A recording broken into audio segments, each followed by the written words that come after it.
In this video, I'm going to be taking the I Side With political quiz. It's different than most of my videos where I take one specific topic and I research it and I give you sources and facts. Here, I'm going to be just taking this quiz, which, as it says here, is supposed to match you to your candidate. Now, I already know who I'm going to vote for in 2020, and you can probably guess based on the name of the channel alone, but I'm going to take it anyway and explain my position on a number of different viewpoints. This video is kind of a thank you to everyone who's been with me so far. I've been on YouTube for a little over a year and a half, and I feel like I'm doing, okay, but I really appreciate everyone who is constantly watching my videos and commenting, and I really appreciate that. So this is just my way of saying, here's what I believe on a number of different topics that I just haven't made videos about, and I hope that you appreciate it. It's going to be a lot less polished than my other videos, which is not saying much because they're not generally polished either, but it's not going to be very edited. So let's just start with these questions. This is a good one, the first one. Should the federal government require people to wear face masks in public during COVID? That is a strong no. Let me clarify rather. I am pro-mask. I wear masks when I'm outside going to a store or in a public area, not generally outside, but inside a building, I'll generally wear a mask. I do not think, however, the federal government should require it. Specifically, it's not constitutional, so no, they shouldn't. Do I support Obamacare? I don't. I recognize where they're coming from, but it has been a large factor in increasing the health insurance rates of virtually everyone who's not on Obamacare, and they are forcing you to buy into insurance. If you don't, you're being penalized for it, so I'm not a fan of that.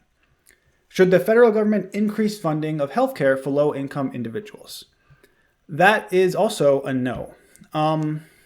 You'll probably see as we go throughout this quiz, I'm generally not in favor of increased spending on most of anything.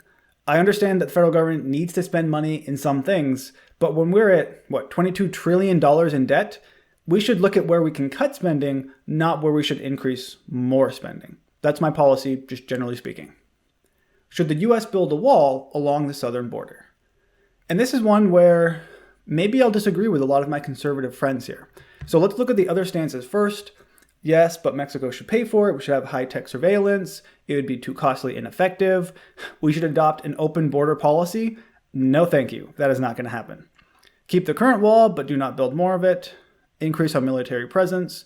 So I'll probably say it would be too costly and ineffective. Now, that's not to say we shouldn't have any form of barrier or border control at all, because we certainly should.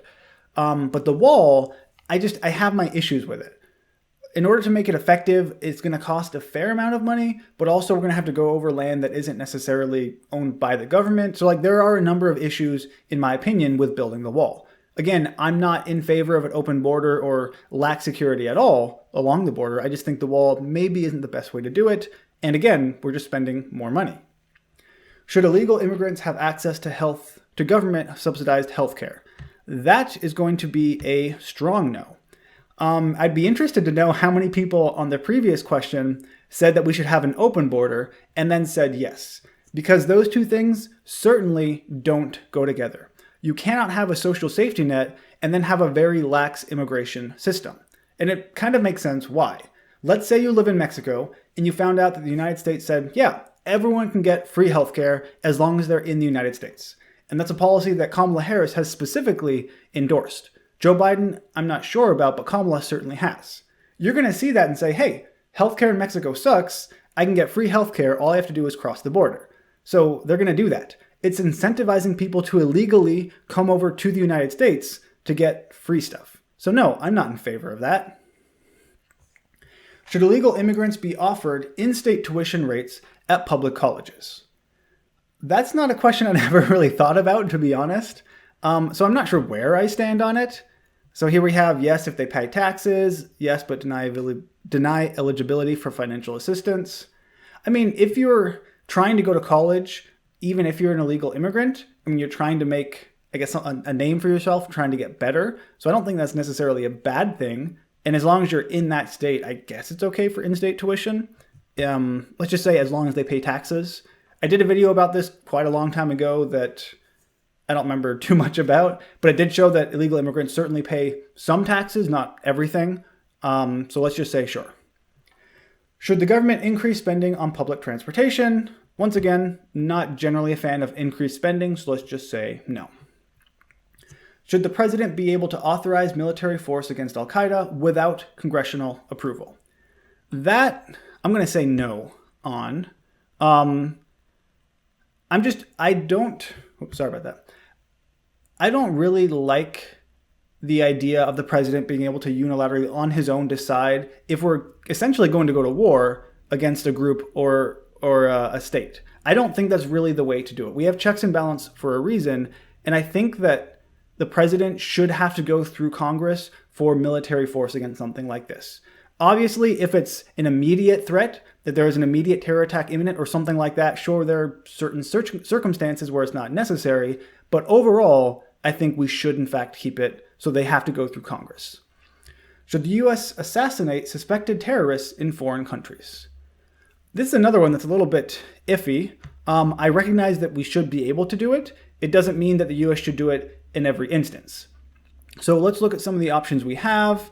They should be captured. They should be captured. Yes, if there's undeniable evidence they have committed an attack, or if there's evidence they are planning to commit an attack on our country. So I'm probably just going to go with yes on this one. Thinking about people like Qasem Soleimani and al-Baghdadi, I think those were warranted and acceptable.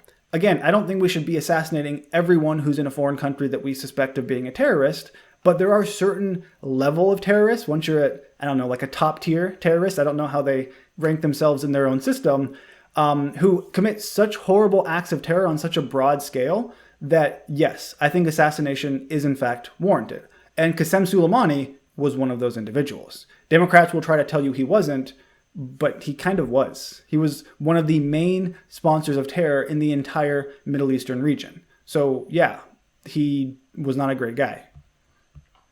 Should the government increase environmental regulations to prevent climate change? So let's look at what other stances we have here. Yes, and provide incentives. No, tax carbon instead. No, global warming is natural. No, provide more incentives for alternative energy instead. I'm not necessarily against, it depends on the incentive, I suppose. I'm okay with having deductions on certain things if you're trying to be more green in your household, like with solar or having an electric car. I'm fine with things like that. But I don't really want a ton more regulation because I just don't think it's beneficial. Yes, I recognize climate change is happening, and maybe here's another instance I'll disagree with a lot of my conservative friends. As a physicist, at least in training, I'm still in graduate school, I think it's undeniable that we're having an impact on the climate. But I don't think the solution is nonsense like the Green New Deal. That's just not going to work, and it's going to do significantly more harm than good. Continuing on with climate change, I guess, should the US withdraw from the Paris Climate Agreement? We kind of already have, so I'm guessing this is kind of an irrelevant question, but let's say yes. Again, that's not me saying climate change is irrelevant, we don't have to worry about it, but the US has decreased our emissions, if I'm not mistaken, more than virtually any other country in the world since we've gotten out of the Paris Climate Accords, and countries like China, which aren't even part of the Accords, and countries like China are allowed, according to the Paris Accords, to continue increasing their emissions. So if we really care about climate change, why are we saying all of these countries have to decrease their climate change or their carbon emissions, but China, you have a pass and you can keep increasing, I believe it's until 2030. That's not reasonable. Do I support hydraulic fracking to extract oil and natural gas resources? Yeah, I support fracking. And obviously, like everything else, it has some issues, but I think generally it's fairly effective and it's better than your general carbon emissions. Should there be more restrictions on the current process of owning a gun? No, I don't think there should be. I think there's a good amount. Let's look at other stances. Ban all guns from public use. That I am not a fan of, that's for sure. Oh wow, there's a lot of these ones. Okay, I'm just going to stick with no. I don't want to read all of these because, I don't want to spend that much time. Should teachers be allowed to carry guns at school? I think they should be allowed to. Obviously, shouldn't be required, but if a teacher is well-trained, if they know what they're doing, I don't see the harm in allowing a teacher to carry. Obviously, not necessarily open carry. They're not going to show all the students they have a gun. And I understand there could be some stress related to that by students, but I don't think it's the worst thing in the world to allow a very well-trained teacher to have a gun. Should victims of gun violence be allowed to sue firearm dealers and manufacturers? Okay, this one is a very strong no, but I want to see what it says. So yes, but only dealers. Yes, any business should be held liable if the primary use of this product is for illegal activity. That one's kind of vague because the primary use of a gun is not for illegal activity. It's talking about if I shoot someone, that is obviously illegal, but that's not what guns are necessarily made for. They're made for protection, not to go out and murder someone. So I'm just going to say no. I think this is and it's very important to me. I can't really believe that this is becoming a talking point that people are actually pushing for. Just think about this for 1 second.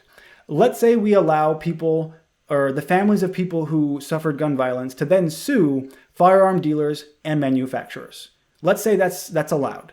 Where does it stop? If I get hit by a car, can I then sue the car manufacturer for creating a car that hit me? I just don't like the precedent there. And I'm not saying gun violence is good because obviously it's not, but the solution to gun violence is not then to sue the people who make and distribute the gun because they did nothing illegal and nothing wrong. As long as they abided by the laws and they abided by the gun restrictions, there is nothing wrong with what they did and they should not be sued. I can't even believe this is a thing. That's absurd to me. Should the Electoral College be abolished? I'm going to be a no on that. And there's a lot of things here, so I don't want to read all of them. I don't think it should. Again, like many things, it has its own issues, but abolishing it just seems extreme to me. Should foreigners currently residing in the United States have the right to vote? I didn't actually know this was a thing. I thought everyone recognized that you had to be a citizen and that was it. So I don't really care where you're from or how long you've been in the United States. If you're not a citizen, I don't see why you should get to vote. It doesn't make sense to me. It specifically says you have to be a citizen, so let's kind of just go along with that. If you want to be here permanently, then why don't you just become a citizen and then you can vote? So I don't really like that. If I'm missing something there, let me know. I just don't understand it. Should a photo ID be required to vote? So it says, yes, this will prevent voter fraud. No, there's little evidence voter fraud exists. No, automatically register every citizen when they turn 18. This was the one I was looking for. No, this will disadvantage those who do not have the resources to obtain one. So one of the common attacks against requiring photo ID to vote is that it's racist. And no, I'm not making this up. People actually say it. They say that poor people of color or minorities, they don't have the resources to get an ID for some reason. And so requiring photo ID is racist and voter suppression, which I don't understand because requiring an ID to drive is not racist or any form of suppression.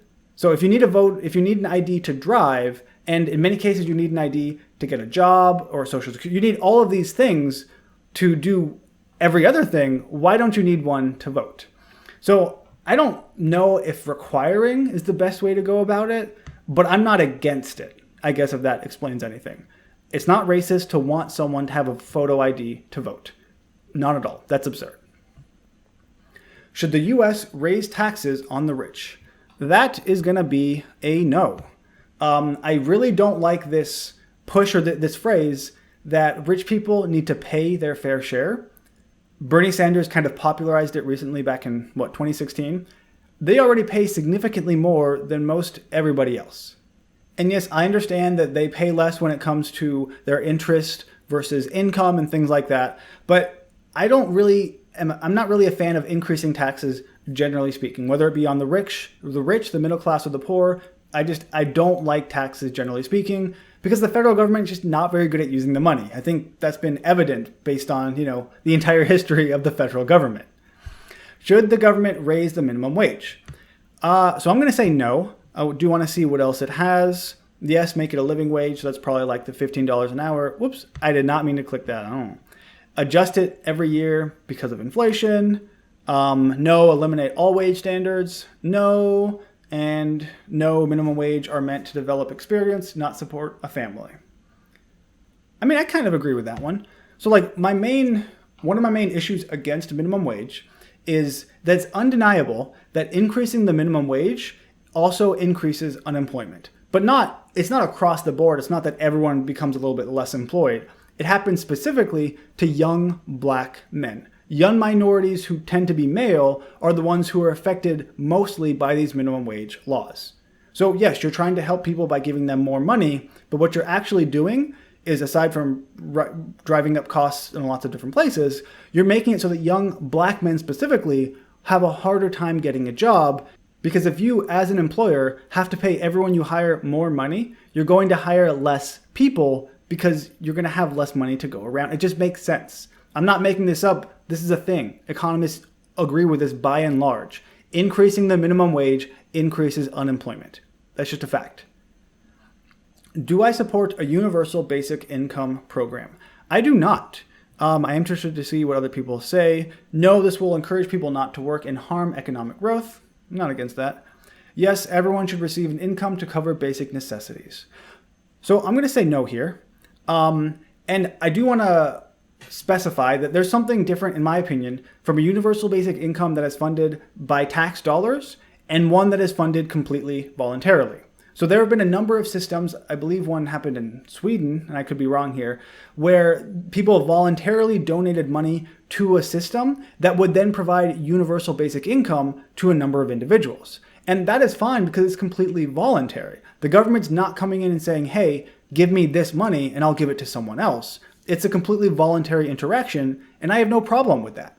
My problem is if the federal government were to increase taxes to pay for this, because that is not something I would support.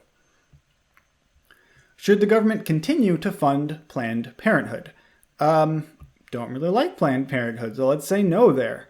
Why should the government fund an organization that performs more than 300,000 abortions every single year? As a matter of fact, over the past few years, their rate of performing abortions has increased. Planned Parenthood is focusing more on abortions than they are on women's health care. The former president actually said that, Leana Wen, I believe her name was, and she got raked over the coals for it, for saying that we should focus on women's health care and less on abortion.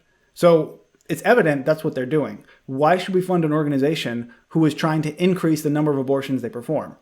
It just doesn't make sense. And this leads into this one. What is my stance on abortion? I am 100% pro-life. I am unapologetically pro-life, as Mike Pence said. Abortion is the moral evil of the world right now, at least in the United States, because we don't have a ton of other things going on. I hope that in 50, 100 years, we're going to look back on abortion in the same way we look back on slavery, that it was this horrible thing and we're aghast that people actually allowed it. But I don't know. Things haven't changed dramatically in the 50 years since Roe v. Wade, so maybe that's just a pipe dream, but I really hope that's how things end up. Should health insurance providers be required to offer free birth control? This is another one of those issues. It says required. I'm not a fan generally of federal government requiring things. Let's see, some of the options is that no, government should support abstinence instead, or the government should not decide what services a private business can provide. I like that one. The health insurance provider should be able to decide themselves what they want to provide. I don't know why that is controversial, because it shouldn't be. And let's see the next one. Should funding for local police departments be redirected to social and community-based programs? That is a no from me. So this is kind of like the defund the police, and let's see if, there we go. Yes, and abolish the police. Because, right now we're having increased murder rates in lots of places around the United States, and the best thing we can do to counter that is get rid of the police who are there to actually stop these murders from happening. I'm sure that's a great idea. No, we should not lose police funding. If you want to talk about training them better in de-escalation and all of these things, I'm for that, but I don't think defunding the police, this movement, is a good idea at all. The police are helping and stopping violent crime all the time, so having more police presence is a good thing, not a bad thing. I don't remember the specific statistic, but I talked about this in one of my previous videos. Perhaps it's something like 80%, 70 or 80% of African Americans agree that in their communities, they want either more or the same police presence, not less. So maybe we should just, abide by their wishes and keep the police presence, not decrease it. Should convicted criminals have the right to vote? I think I probably already know my stance on this one. Let me see if Yes, but only after completing their sentences and parole or probation. This one, maybe you're going to disagree with me here. Personally, I feel like if you're convicted of a crime, even if it's a federal crime or a felony or whatever, once you've gone through the system, once you have paid for that crime, you've completed your sentence and you're done with parole and everything, I think you should be able to vote. I think that's understandable. I'm not going to go as far as someone like Bernie Sanders, who said that people in prison right now should vote, because that seems a bit insane to me. But I don't necessarily see the reason to prevent them from voting for the rest of their lives. Now, owning a firearm, that's something completely different, and we can talk about that. But I think you should be able to vote once you've done your time, essentially. Do you support mandatory minimum prison sentences for people charged with drug possession? Not really. Let's see what else they have. Yes, but only for drug dealers, not users. That's the only one they have. Let's go with that one, actually. I'm not a huge fan of mandatory minimums, and I think that there's an argument to be made for the legalization of certain drugs, not necessarily all of them. But I do think we need to distinguish, at the very least, there's a difference between possessing and using a drug and dealing drugs. Even if the drug itself is illegal, doing something like doing an illegal drug is not the same thing as providing or selling that illegal drug. I think those are two different things that we should recognize. So mandatory minimums, not generally, but for drug dealers, I mean, it's a possibility. Should the government increase or decrease military spending? Maybe you'll disagree with me here, but I'm actually going to put decrease. This just goes, and we already talked about this, I believe, that we have far too much debt. We should be decreasing mostly across the board. I'm not saying we cut down our military spending by 50% or anything insane like that, and we need to still have an effective military, 100%. But we certainly have waste in the military, just like we have waste in every area of government, because it's government. So we should find that waste, at the very least cut that, but if necessary, maybe cut a little bit more, because yes, we need to rein in our spending. It's ridiculous. Should the US accept refugees from Syria? So I'm going to say yes on this one. Actually, let's see what the other stances are. Well, that's a lot of them. We should only accept 10,000. Yes, but only families. Yes, more than 10,000. Yes, but only after extensive background checks. I mean, I'll partially agree with that one. So I do believe that we should accept refugees if we can. We don't have to accept everyone, but if we want to have background checks on those refugees, that's completely fine. I don't know if we need to have continuous monitoring to ensure they have no terrorist connections. I don't know what level of government interference that would require, but background checks are completely fine, in my opinion, and actually should be required. I think we should have a background check on any refugee who's coming, especially if they're from an area like Syria where terrorism is an issue. Obviously, I'm not saying everyone coming from Syria is a terrorist, because that's absurd. We just need to make sure that who we're taking in is, not a terrorist. I think that's completely reasonable. Should foreign terrorism suspects be given constitutional rights? I'm actually not 100% sure what this is referring to. So based on the other options, it looks like terrorists should be given a fair trial in federal courts, or they are not citizens, they don't have constitutional rights, they should be tried in military tribunals but not subject to torture. So I'm not entirely sure specifically what this, maybe it's talking about not allowing torture and giving them certain trials. Yeah, this one, I'm just going to put it out there. I don't know how to answer. So if you have any strong opinions on this one, go ahead and let us know in the comment section below. Maybe you can shed some light on what this question is asking. I'm not entirely sure. So let's just say that, no, they're not US citizens and don't have rights, constitutional rights, I guess. No, I don't like that one. Sounds bad, doesn't it? Let's just say they should be given a fair trial. Let me know if you think that's wrong. Do you support increasing taxes for the rich in order to reduce interest rates for student loans? That is going to be, once again, a no. I'm not a fan of increasing taxes, generally speaking, especially if the taxes are going to be used for something like this, because we have, in my opinion, too many people going to college who should be doing something else instead. And actually, it looks like the next one is kind of with that. Should the federal government pay for tuition at four-year colleges and universities? So my answer there is going to be a very strong no. I understand where they're coming from, but in my opinion, and I think the data backs this up, one of the main reasons that colleges have actually increased in cost so dramatically is because of the accessibility of student loans, of grants and scholarships. Virtually anyone can go to college if they want to. At the very least, they'll just have to take out some loans. And because of that, college can continually increase their prices and spend ridiculous amounts of money on buildings and things they don't need to try and attract more people. So no, I don't want the federal government making tuition free at 4 or even 2-year colleges. I'm not a fan of that. I don't want it to happen because that's going to drive up costs even more. So that's a very strong no.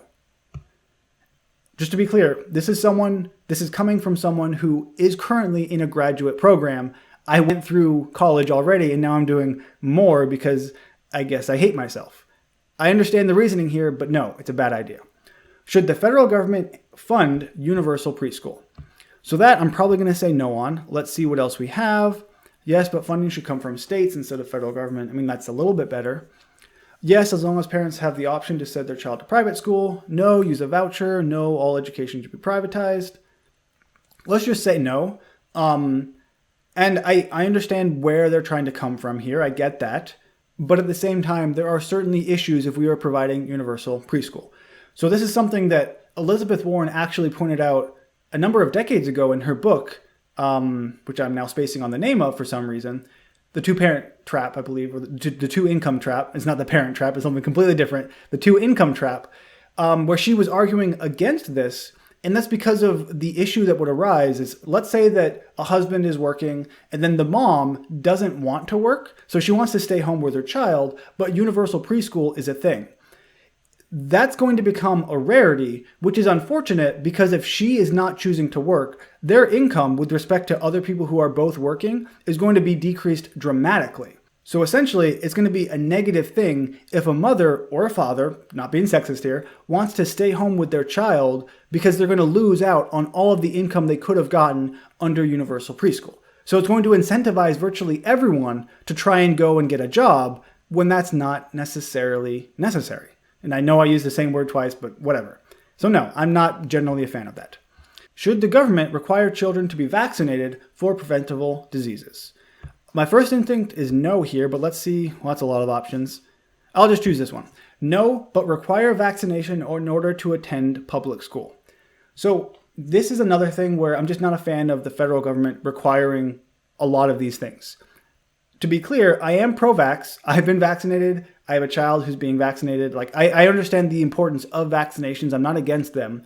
But I don't really know if I want the government saying that you must be But I don't know if I want the government to say that everyone has to be vaccinated. Now, it's a different thing entirely if you're going to a public school. In that case, I kind of think it's within the government's purview to say that you must be vaccinated because it's a public school and you're trying to benefit from something the government provides. So I understand with that, but generally speaking, I don't think I am in favor of requiring vaccinations. Do I support the use of nuclear energy? Yes, I do. Actually, I don't even need to look at that. I'm going to go very strongly on this. So I am a physicist in training. I'm still in graduate school, but maybe eventually I'll get my PhD. So I recognize climate change is a thing and we need to do something about it. As we already talked about, Green New Deal, completely stupid and it wouldn't really work at all. It would be stupid and dangerous. But in my opinion, the way you can tell if someone is really, if they really care about climate change, if they're really informed, is how they respond to nuclear energy. When you look at someone like AOC, who created the Green New Deal, who is 100% opposed to any form of nuclear energy at all, for some reason, it tells me that A, she doesn't know what she's talking about, or B, she actually doesn't care at all. And I don't know which of those two it is, because that's AOC. But you can't have green energy, you can't be trying to go away from fossil fuels and not have any sort of nuclear power. It doesn't work that way. If we consider France, for example, now I'm just quoting a statistic, I don't know exactly what it is. Hopefully I don't get this wrong. But I think more than 50% of France's power actually comes from nuclear energy. So that is something that we should have been aspiring to, as opposed to the Democrats for decades who have been stigmatizing nuclear power, making it seem like it's this horrible thing, when in actuality, nuclear energy is the safest form of energy that we currently have. If you look at, I think it's called the blood cost of every type of energy, nuclear energy is the lowest, meaning it is significantly safer than any other form of energy. And yet, that's not the information you would be given if you talk to a Democrat who is 100% opposed to it. So yes, I support nuclear power. I think it's very effective, and it would be very helpful to try and get away from fossil fuels if that's what you want to do. But we can't really do that without nuclear power. Should producers be required to label genetically engineered foods or GMOs? I'm just going to say no on that, and I don't think it's super important. I don't really know more what to say here. Oh, actually, it looks like that was it. Okay, so now we have the option of choosing who I want to vote for, which seems to me a little bit counterintuitive because I took this quiz so it would tell me who I more side or align with. So I'm not going to pick any names here. I'm just going to hit continue, and it'll probably have to load for a little while. There we go. Okay, so while it's loading, let's take our guesses of what you think who I'll more closely side with, or what party. So I believe that I'm going to have the Republican Party first, because that's generally what I am, and then probably Libertarian a little bit behind that, and maybe Constitution, because I believe they have a Constitution Party here as well, and I tend to align fairly closely with them. My hope is that there's a Socialist Party, that I'm at the very bottom. Under 10% would be great, but if I could get like 1 or 2%, that would be awesome because, you know, I'm not a socialist here. That's my hope. We'll see how it goes. Okay, we're almost there. While we're watching a video about climate change, apparently. All right, here we are. So place your bets. Let's see what we get. Donald Trump at 88%. That's pretty nice. All right, this is a little bit surprising. Joe Jorgensen, who is the Libertarian candidate, is at 87%. So there's only a 1% difference in Donald Trump and Joe Jorgensen, according to I side with, at least according to my political viewpoints. So that is really interesting, especially because Joe Jorgensen is actually pro-choice, and I put that abortion was very, very important to me. So I'll look at that in 1 second. Let's look at the parties here. There was actually only one question about abortion, so maybe unless I missed, I guess Planned Parenthood, maybe there were two, but I guess it wasn't so important. So okay, well, this is kind of not what I expected. Constitution is number 1 at 93%, which I'm okay with because I like the Constitution. Republican at 91%, and then Libertarian at 81%. All right, well, I can deal with that. So let's go down. We have transhumanist. I have no idea what that means. Democratic Party at 6%, so good for me. Green Party, yeah, Socialist at 3%. That's pretty awesome, I think. So my invitation to you is go ahead, if you have time, take this quiz and then see where you stand. You can look at the parties or the candidates, but let me know what your number 3 parties are. And then if you feel so inclined, how Democratic are you, like Democratic Party, and how socialist are you? If you can beat 3% by being honest, then let me know that, because I think 3% socialist that's pretty good. So let's go back to the ballot really quickly, because I want to look at, this is my state. I want to look at Jo Jorgensen to see what it says about her views on abortion, because this is one that I've seen a lot of. Oh, it was right here. Oh yeah, well I already saw it, but then I got rid of it. But it did say right down here before I clicked away, because that was smart of me, that she is pro-choice. I've seen a number of, there it is, she is pro-choice. I've seen a number of people in pro-life groups try and argue that she is pro-life. And that's because specifically she has said that she doesn't like abortions and she would never want to get one, but she doesn't want the government to impose restrictions on it, or at least to restrict it and stop it completely. That's the epitome of pro-choice. So I'm at least glad that here they recognize that, because yeah, she's pro-choice. Not hating on her or anything. I'm just saying that be aware of the fact, if you are leaning libertarian, she's pro-choice, not pro-life. And if you think she is pro-life, I'm sorry, you're just wrong. So let's go back, I guess, to what I actually got.